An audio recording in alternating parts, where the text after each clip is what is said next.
before we actually get into, so we're going to go into X guard tonight, but before we go into X guard, I wanted to show y'all something that I just learned. Just take it back real quick. Since we were on the, just notice that lights out. I think that's new. Sure is. Okay, that's new. It's a new problem. Okay. Let's square up a little bit here. Okay, so right here, I just learned this the other day. Remember if we were running these grip fighting sequences where we end up, go ahead and get your seatbelt or your 2-in-1. Yeah. All right. We were running these grip fighting sequences where we pommel through, we were able to separate his hands. We were just doing this a couple weeks ago, right? Mm-hmm. So I learned something. Anytime that I have this overhook grip and he's got this claw grip and he's pulling tight, like it's hard for me to pull up towards the chin, right? But one thing that he can't really stop, he can stop my elbow from coming up and climbing, but he can't really stop it from going across his chest, right? So as he tries to resist, if I can get to his tricep, go ahead and lock it in. Once I get to the guy's tricep, we're able to spider walk up much more effectively. That's not what I'm teaching tonight, but just something I just learned that it blew my mind. Was literally just get to the tricep and then you can spider walk. It works the exact same if you think about how we isolate arms from mount. We spider walk up. So it's the very same thing going on. We're able to manipulate his grip at an arc instead of linearly. That makes sense? Yeah. Anyway, that's not what I'm teaching tonight. Just a quick tip for you. So X guard. So what I'm looking to do is, here's what X guard is. I've got a knee here behind the hamstring. I've got my shoelaces in the hip. You see, just with this, I'm able to sway his hips one direction or the other, right? Or one direction. I'm able to make his hips turn in like he's throwing a jab. This is all coming from pivoting off of his hip with my shoelaces and being able to drive my knee on the inside. All right, next, I have either an underhook, a scoop grip under his leg, and I'm cupping on the knee, right? I'm not below the knee. I'm cupping on the knee. And then or I can have an overhook grip, and I want to hide this ankle here in my armpit. I want to get it as close to my body as I can, so it's hard for him to get it back. Okay, that's what it takes. They can see that. All right, so I've got my number one, my knee in the back of the hamstring with my shoelaces. My number two can be an overhook, and I've got my palm on my stomach, or if I want to hold it too, I can, but I usually will just get here and I'll rotate my wrist and thrust my palm into my stomach and just kind of hold like this. Or you could take the underhook grip. There's pros and cons to both of these. We just got to be aware of what's available. We'll get there. All right, the last thing I need, this pretty much well secures this leg, but nothing stopping its other leg. So that's where my last hook comes in. I'm going to weave behind the knee, and I'm right here in the knee pit with my shoelaces. I'm not super deep with my ankle like this, where I'm hooking the outside of his quad. I'm right here where my shoelaces are in the knee pit. And now, I'm able to turn his hips this way. I'm able to turn his hips the other way. And this is all from this pushing and pulling motion that I have. And now I can also have the added benefit of being able to take his foot away from this foot, which is the main thing that I'm looking to do in X guard. The big objective here is, can I get this guy off base, off balance, and get his hands on the mat? If I get his hands on the mat, I can start setting a lot of attacks here. Okay. So first off, what I want everybody to do is just get in position. We're just going to do it for a couple minutes. I want you to have either take your overhook or take your scoop grip. If we take our scoop grip, I'm going to be cupping the knee. I'm going to have his ankle trapped in my trap. Get a good base. Get a good base. And then ideally, I feel like I'm going to push Tucker over if I actually do it, but I'm looking to really hang off of him here. See how my hips kind of elevated off the ground?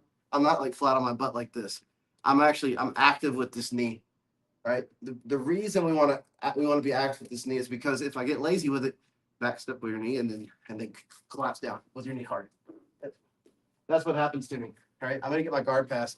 If he's able to stuff this knee onto this side of his center line, he's going to be able to get a pretty easy guard pass because he can collapse me and get both my knees pointing the same way. So that's why this is active. And then I'm bringing my elbow to my pocket and I'm kind of hanging off of him. All right, or you can have your own hip grip. So I just want you to play with the position for a second. Feel free to move however you want, but I just want you playing with the position and feeling how you're able to manipulate him. Okay? Any questions? A lot of times when people learn this for the first time, if you've never done that, everybody gets confused on what leg's doing what. So look at what he's doing to make a reference. His hip that's closest to Tucker, his right hip, reference what leg is doing what.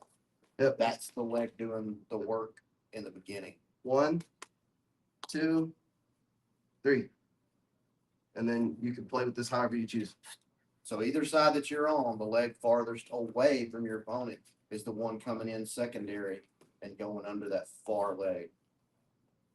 Yep. It's just, that's a problem I have. I get completely confused on what's supposed to be doing when I go to actually do it with my partner. Yeah, and the important detail is this near side leg I have, my shoelaces are in the hip. Okay. There's another form of this that we might get to later called reverse X, where this shoelace drops in place of where the height of where my knee pit hook was, and that one replaces. They kind of switch from this to this. We're not doing that. It's just knee on the outside or behind him, and the shoelaces in front of him. All right. 1, 2, 3. First off, check this out. Like, even without Chad, like, if I'm here, if I have a good shoulder width stance, I have a good base, right? I'm able to control where my center of gravity is right now. I'm pretty well balanced. But even on my if I do it on myself, if I barely lean my weight forward or even get on my toes and not take a deep step out, I have to fall forward. There's no way for me to maintain this. Maybe some of you can. I can't do it. Most people, though, if the head is in front of their hips, right, that means my weight's starting to go forward. Then if I make them take a big step, there's no other end of the tripod here. Like the head, something's got to fall, right? My head's going to become a tripod. Something's got to be there to catch me, right? Because my weight's going that way. There's nothing there to reinforce. So that's all we're doing here. When I manipulate Chad is whether I have my underhook grip or I have an overhook grip. First thing I was trying to emphasize was I don't want to be square like this on my shoulders, and I don't want my right hip, my right butt cheek touching the mat at all. I want to be engaged here, and I want to be kind of hanging on them, right? This is especially pronounced if I have an underhook grip. Like, you see how far my hip is off the ground? I can put my hand under here right now if you can't see. Right? So this is engaged. And what I say by that is I'm pushing off of his hip to get this like inward rotation pressure with my knee. All right, now Chad has a good base right now, right? But when I start to imply this internal pressure to get his hips forward, get his weight forward, and then I make him take that big step, he falls. All right, so this is going to be our first drill. Is you should be able to do this without feeling like you're getting a huge leg workout. You should be able to just have like firm tension. You don't have to be squeezing. You can like actually start to squeeze when you're contract your muscles when you're actually gonna move the guy. But we just want like a little tension, not a lot. But when I'm ready to, because he's gonna be trying to fight out of this, right? When I'm ready to though, I can take my big step. And that's all I'm looking for right now. All right, so everybody go do 5 reps of this, and then we're gonna add to it. So we're gonna be quick again because I'm breaking one move down into like 5 parts here. So let's all just get like 5 reps at a time, and then we're gonna keep building on it. Is it gonna be just that overhook grip? You do either one you want. For this particular thing, I just want you getting used to making the guy take big steps. Get that foot away from this one, right?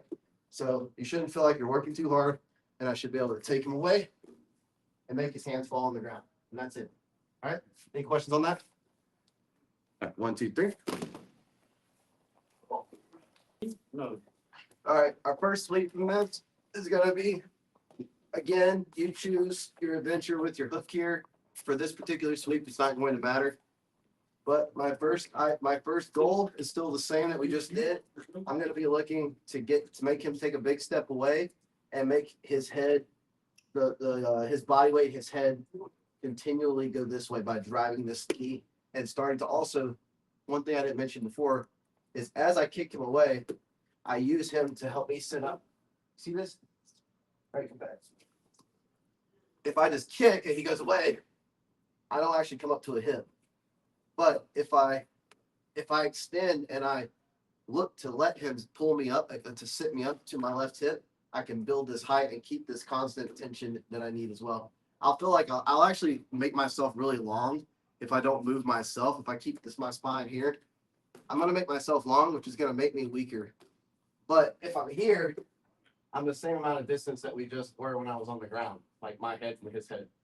Right, so I have a lot more power because I have a better ankle now. So first thing we're going to look to do, extend him away, make him take that big step, and have him pull us up to a hip. All right. Now, this is the whole goal of X guard, is get him on his hands, because there's several things we can do. I can enter the legs from here, or I can fight with him, and as he starts to come back up, right there, I drop to the heel, and there's our sweep right there. So that's what we're going to do for this particular one. We might go into the leg entry at the end if everybody's getting the sweep. But again, I'm here. I'm going to make him take a big step. As he comes back up, there's a point where his body weight right there reaches like its peak, its apex. And right there, I'm not going to move my foot and kick him. I'm literally going to ride down to his heel as I continually start to extend my leg. Okay, so I get him over, he builds height, and boom. All right, and this is where we can go straight into a pass. We can start entering the legs from here. But all I want you to do right now is to sweep. One more time. Anybody got a question before I show it one more time? You show the pass you use? Or yes, in a second. Okay. After we break, I'll show you. All right, right here, right there, and then I'm looking to drop ankle. You see, I'm still an X guard. You're turning to the right and kicking with your right a little bit, kind of. I'm just keeping that tension the whole time, the same tension that I had. Okay. Yeah, and then I'm just dropping from my shoelaces from the knee pit towards the ankle as I consistently extend my leg. And now I land still in X guard, which is important because also you might find yourself, especially if you go into a leg shootout with anybody in here and you both like leg locks, you might just find yourself in X guard, like down here on the ground. And now you'll know some passes and some leg entries after today and Thursday. All right. 1, 2, 3. All right. So a couple things here. There's a reason. Can everybody see my bottom hook? Can anyone not see it? Make sure you can see my bottom hook right now. I'm going to drop this foot. What's up? I want them to see it from this angle. Okay. So right here, you see how my shoelaces are on the inside of his knee pit right here? They're not. My toes. Let's rotate it underneath.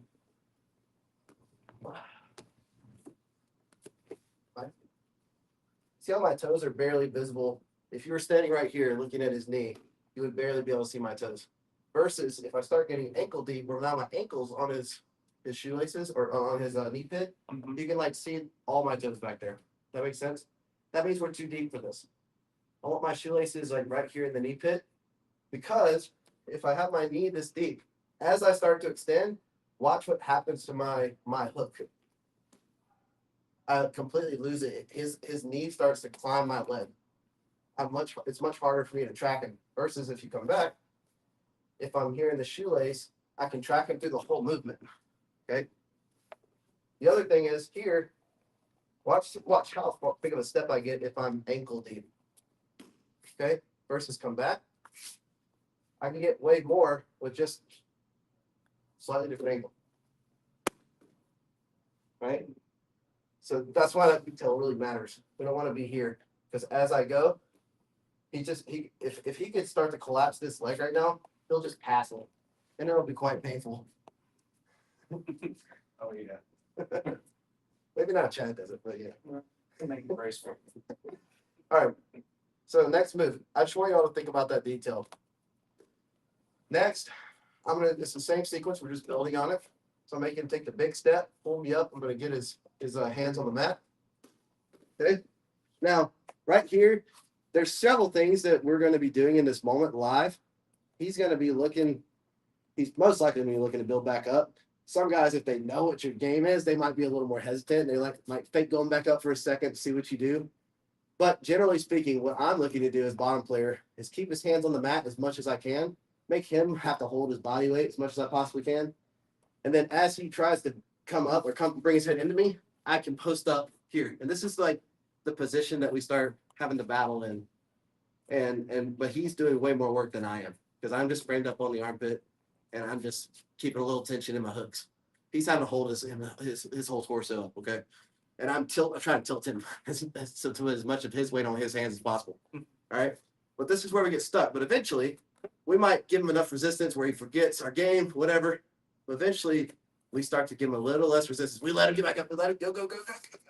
And then we get him up. Right? But you might have to trick him. Like most people aren't just, they might not just explode up. You might have to give them some real resistance. Like it's more likely to give them real resistance for 10, 20 seconds. And then eventually they posture up and you're able to get to sleep. Here's what we're going to add to it now. I'm still in X guard, right? I might have had my shoelaces on the ankle for the sweep. I go right back to the inside so I can start to continue owning this leg. If I control his legs, then I control his hips, which still gives me the advantage in this position, okay? I get to dictate where I want to go offensively. He's on the defense right now. What we're going to do is I'm going to look for a pass here. I'm going to explode up and try to cover his knee with my chest. Okay, we're in X. I'm exploding up, trying to cover his knee with my chest and get my elbow to the mat. Okay, and notice I'm posted out here too, and he's carrying me. Right, I'm still in X guard. If you were to look at my hooks, they haven't left. I'm still here, exactly where I was. I'm just now I have my chest on his knee. All I'm trying to do is slow down his ability to start shrimping his hips away from me and getting control of his knee back. Because now I don't have his knee with my hand.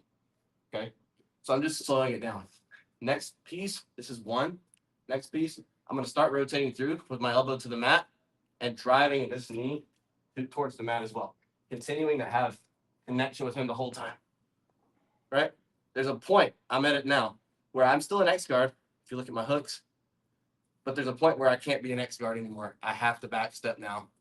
Right? You're going to feel it. That's why I'm saying do this drill slowly. So as you start to turn right there, kick, and back step. See how my torso never leaves him?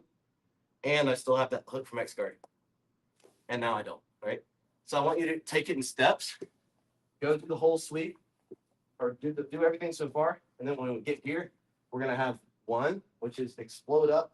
Let's take my chest above my armpit over, my elbow to the mat, my chest to the knee.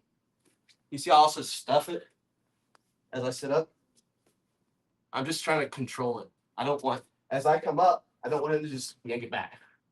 And now I'm in leg entanglements or a guard pass. You know, I have this. He can't yank it. He can't yank his knee to his chest right now, right? I just want to make sure that as I transition, I continue to hold this. So I'm coming up, chucking, getting the elbow to the mat, and crashing my chest. This is one. Next, start to rotate on through till I feel the last moment where I can physically be in X guard before my spine would break if I continue rotating. Right? This is two. Next, it's going to be a strong kick out of my my hip hook. You'll feel which one it's going to be. It's not the one on the knee. It's your primary hook, the one that was on top when you were in X guard. As I rotate on through, kick back. And then from here, I can start to collect the knees and quick side, however I want to do that. All right. Any questions on that? All right, 1, 2, 3.